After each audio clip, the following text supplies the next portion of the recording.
principales del proyecto de investigación. Primero, los antecedentes, para empezar a identificar todo lo que tiene que ver con ese avance histórico, todo lo que estaba pasando en esa década, todo lo que estaba pasando con los candidatos y ese mensaje que se estaba presentando. La cotidianidad del cartel, incluso lo estábamos viendo en algunas ponencias anteriores, donde se hablaba de que el mensaje tenía que ser lo suficientemente impactante para que realmente reflejara lo que quería mostrar el candidato.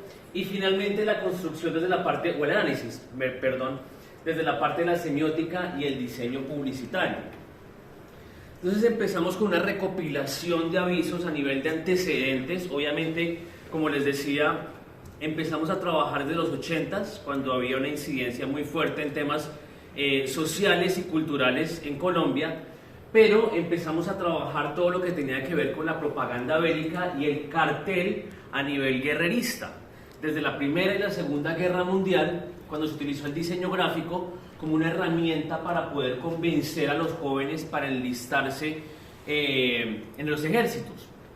Entonces empezamos a hacer una recopilación muy grande, incluso encontramos que hay muchos carteles actuales de candidatos muy representativos que empezaron a utilizar algunas posiciones, algunos textos y algunos movimientos que tenían que ver con propaganda nazi dentro de la construcción de los mensajes simbólicos.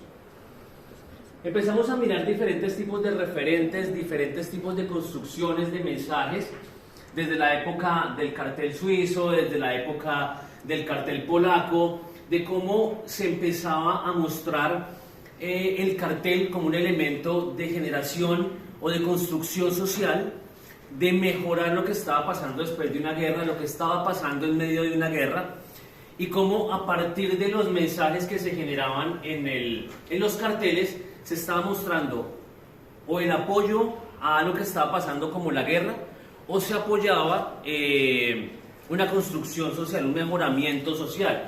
Entonces, en este caso, empezamos a ver algunos tipos de carteles muy simbólicos, muy crudos, que utilizaban en su base la ilustración.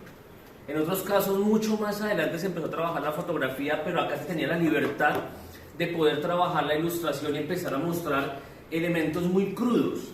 Se empezaba a mostrar, digamos que incluso desde ahí hay algunos mensajes que se ven todavía, donde no se empieza a mostrar cómo se puede apoyar el bando al que quieren que se enlisten las personas, sino lo malo que es el otro bando. Entonces empezaban a mostrar niños que quedaban sin sus papás, personas muertas, personas con todas sus partes interiores que han sido cortadas o mutiladas por diferentes momentos de la guerra.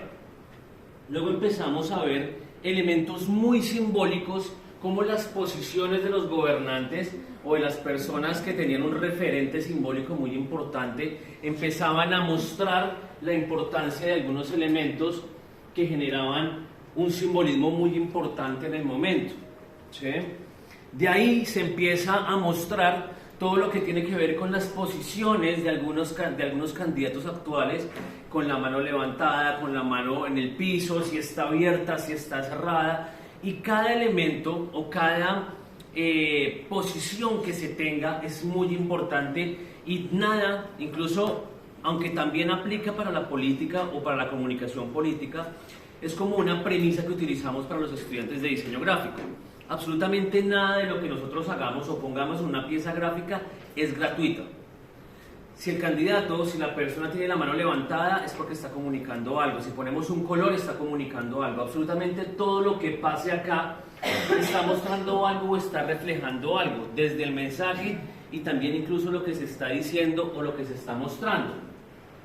Acá tenemos ya un avance después de que acaban las guerras, como les decía, cómo se empieza a mostrar una esperanza a partir de los mensajes. Sigue trabajándose con algunos temas de ilustración, pero si se dan cuenta acá ya se empieza a hacer una conexión directa entre la ilustración y la fotografía. Empezamos a trabajar con una categorización de la imagen que hizo un autor que se llamaba Richard Debray, que habla de la ilustración hiperrealista, donde empieza a mostrar lo más cercano a la realidad y empieza a trabajar con esa superioridad. Digamos que hay otro elemento que empezamos a identificar dentro de la construcción y es el manejo fotográfico. Una cosa es que la cámara que está ilustrando el personaje esté de arriba hacia abajo, otra cosa es que esté de abajo hacia arriba porque también muestra un simbolismo. Si ustedes se ponen a pensar, las películas de los superhéroes siempre están en plano picado, que es cuando la cámara está de abajo hacia arriba. ¿Sí? ¿Por qué? Porque muestra el personaje más grande, muestra más superioridad. Todo lo contrario cuando la cámara está de arriba hacia abajo porque muestra inferioridad. Y eso es un error que cometen mucho las personas cuando se toman la selfie para Instagram o para las redes sociales, porque ponen el teléfono hacia arriba y se están viendo más pequeños. ¿Sí? Entonces se muestra ese concepto de superioridad, se empiezan a mostrar otros elementos de comunicación dentro de lo que se construye. Por ejemplo, este plano es muy importante dentro de la comunicación y al mostrar qué es lo que quiere hacer. Es un plano que se llama plano americano, que va siempre de las rodillas hasta la cabeza. Se llama plano americano porque viene de las películas del oeste, cuando se mostraba a los que sacaban las pistolas y siempre el plano iba hasta las rodillas, para mostrar cierto tipo de intencionalidad. ¿Qué era lo que estaba mostrando el personaje y qué era lo que quería comunicar? A partir de eso, empezamos a mostrar qué es lo que pasa y cómo todos los carteles de la época y del momento empiezan a verse reflejados en lo que está pasando actualmente. Empezamos a ver diferentes tipos de colectivos, de diseñadores, de artistas, de grafistas, de fotógrafos que utilizan el diseño como una forma de comunicación.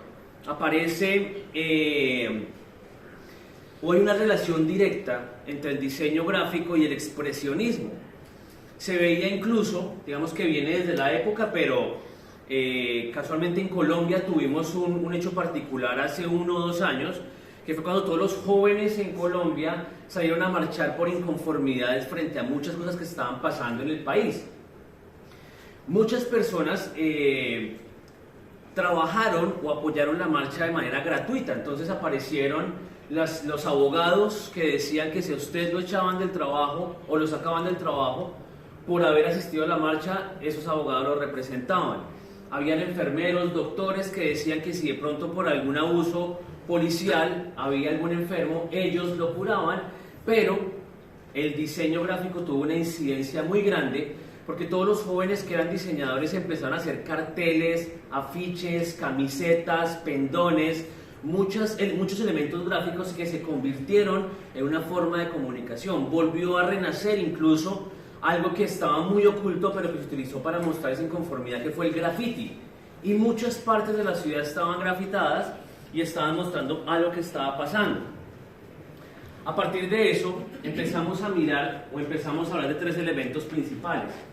¿Dónde nacen los carteles?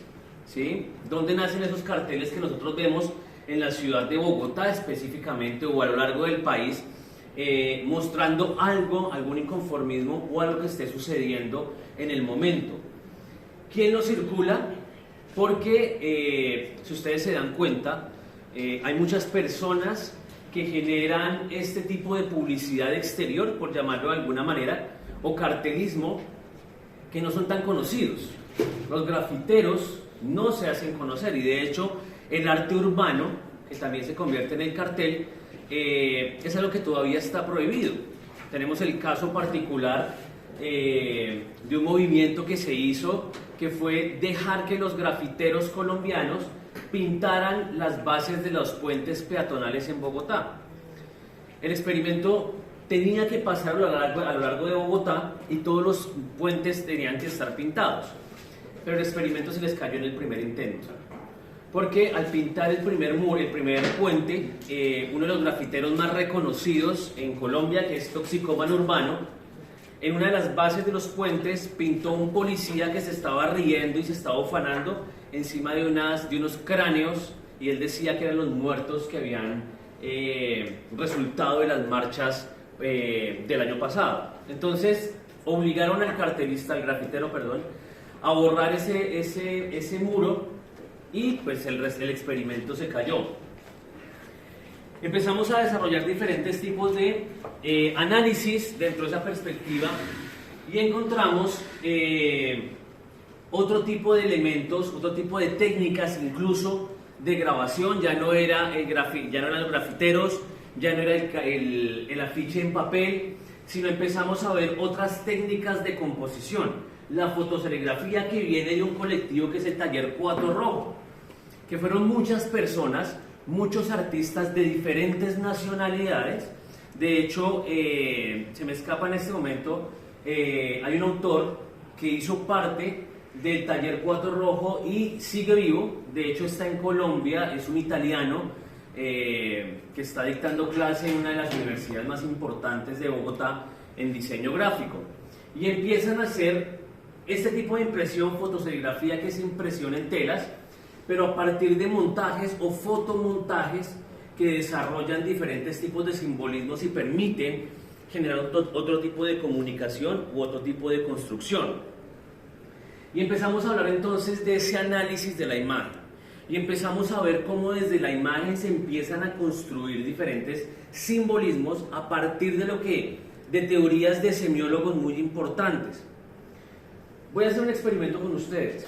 Saquen por un segundo su teléfono celular y abran la última fotografía que ustedes tomaron, sea lo que sea.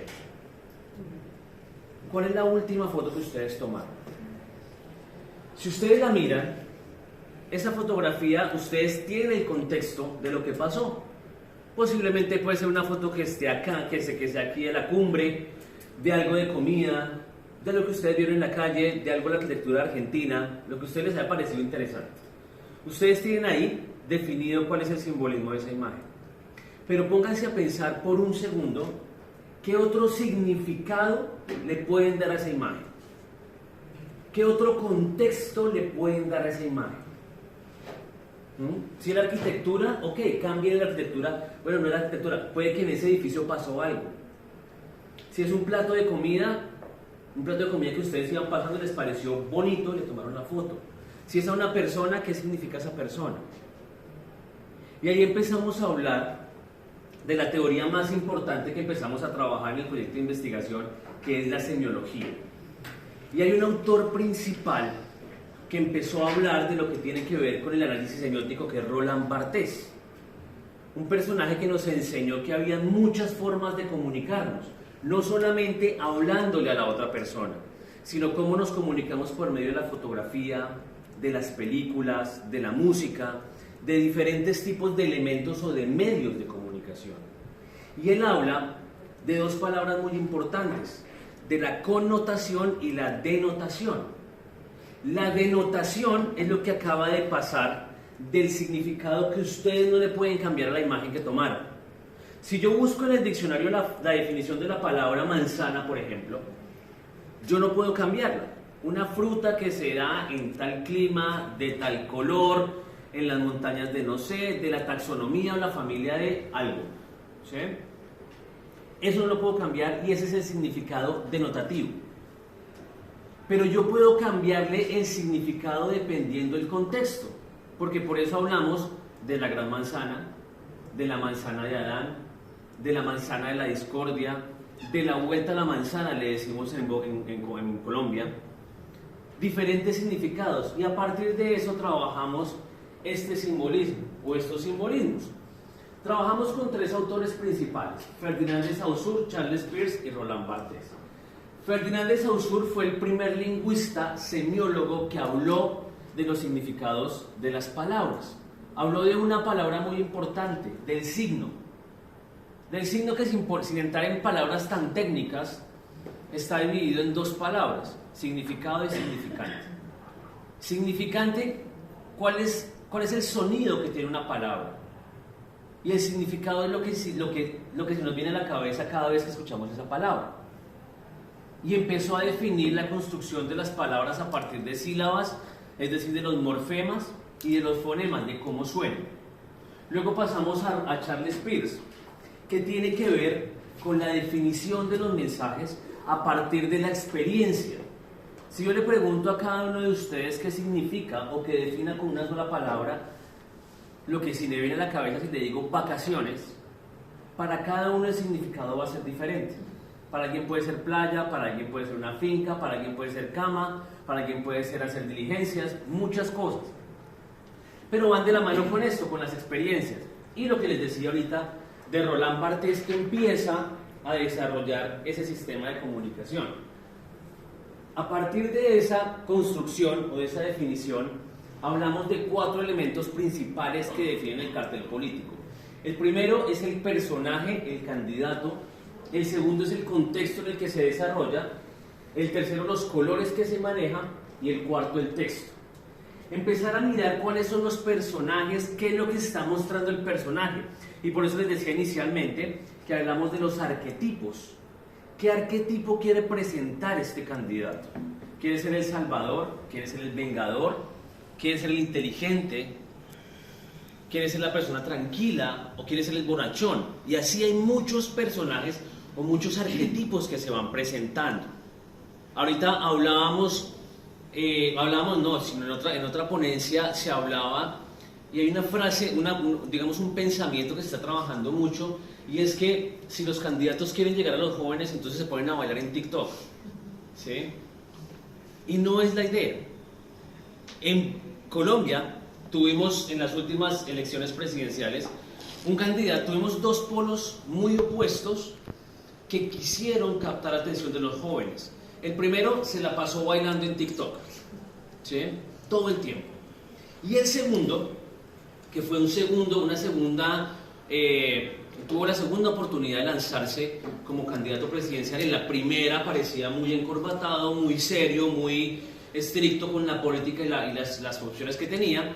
Y para esta nueva opción que tenía, aparecía con camiseta, con tenis, en jeans. Entonces, hay que pensar muy bien cuál es ese mensaje que se quiere dar. ¿Cuál es ese mensaje que se quiere utilizar para llegar a los jóvenes? Entonces, pensar en el candidato para no desvirtuar lo que está pasando. El contexto. En el contexto también es muy importante empezar a pensar, porque, como bien se ha dicho en la mayoría de las exposiciones y las ponencias, lo más importante es entender el electorado, a quién se le va a hablar. Y al entenderlo, se empieza a definir cuáles son las necesidades que tiene. Si la necesidad es tranquilidad, si la necesidad es comida, si la necesidad es vivienda, cuál es la necesidad. Y a partir de eso se empieza a construir la forma en la que van a hablar los candidatos o que se van a ver los candidatos. Si la necesidad es comida, pues aparece el candidato comiendo con los votantes. Si la necesidad es tranquilidad, aparece el candidato en situaciones muy tranquilas, bailando, cantando, riéndose, empezando a construir ese mensaje desde la posición, porque hay muchísimo dentro del contexto, una relación que existe directa entre el candidato y el contexto, es el lenguaje no verbal. ¿Qué es lo que está mostrando el candidato? ¿Por qué se está parando de esa manera? ¿Por qué está sentado? ¿Por qué se está riendo? ¿Por qué está serio? Los colores que no solamente definen el partido político. Sí, puede que haya un elemento simbólico y que en diseño lo llamamos el punto focal, que puede ser una corbata, puede ser el color del fondo, puede ser muchas cosas, que se vuelve el punto focal y lo primero que ven las personas en el afiche o en el cartel político. Pero hay cosas mucho más allá. Hay cosas que acompañan ese cartel y que empiezan a mostrar algo de tranquilidad, ¿sí? Hay cosas que empiezan a mostrar, digamos que hay ambientes o colores que empiezan a mostrar, digamos, todos nos fijamos o nos vendieron que el color rojo es el de la pasión, que el negro es el lúgubre, pero hay muchas más definiciones dentro de los colores. Los colores se empiezan a meter en el cerebro de nosotros y empiezan a darnos también muchos elementos de comunicación. Y los textos, ¿qué palabras están utilizando? ¿Qué palabras se ponen en el copy, en el texto del afiche? Si le da tranquilidad o si lo invita a usted a que haga algo. ¿Cómo sacarnos ese ideal de atacarnos? Entonces, en ese proceso se crea esta matriz y empezamos a trabajar con los estudiantes a partir de definir cuál es la pieza que se está trabajando, cuál es la posición del candidato, cuál es el plano, si estamos trabajando solamente la cara, 3/4, americano, cuál es la angulación de la cámara, si está tomándolo de arriba hacia abajo, de abajo hacia arriba, cuál es la forma lingüística, cuáles son los textos que se están manejando, la connotación y la denotación, cómo se reinterpretan los mensajes, la iconicidad, porque en esta iconicidad se habla de que tenemos que volvernos como esas series de detectives, que todos los elementos que están puestos en la escena me están diciendo algo, me están comunicando algo. El color, la luz y el anclaje es la unión de todos estos elementos. También los textos. ¿Cuál es el copy que tiene? La tipografía. En diseño gráfico todas las fuentes o las letras que tienen puntas son agresivas, las que tienen curvas son amigables. Entonces, ¿cómo se está manejando en diseño esa tipografía? Las características que tiene el texto, el color que maneja y qué es lo que está reflejando. De esta manera empezamos a construir todos estos arquetipos de los personajes y todo lo que quiere mostrarse en cada uno de los momentos. ¿Qué es lo que quiere reflejar cada uno? ¿Qué es lo que quiere decir? Y va de la mano con esas necesidades que se están trabajando. Al final, este fue el resultado de la matriz. Trabajamos con 40 tipos de piezas diferentes. Hay todo un repositorio donde cada uno de los candidatos que trabajaron desde la década de los 80, tuvimos el análisis, el resultado final para que se pudiera analizar qué era lo que se iba a trabajar. Lo replicamos en un taller con los estudiantes, digamos que saliéndonos un poquito de los pensamientos negativos o positivos que tenían los estudiantes frente a algunos candidatos actuales. Les dimos la posibilidad de que ellos construyeran un cartel político propio, un cartel político desde lo que ellos pensaban que podía cambiar el país. Y también se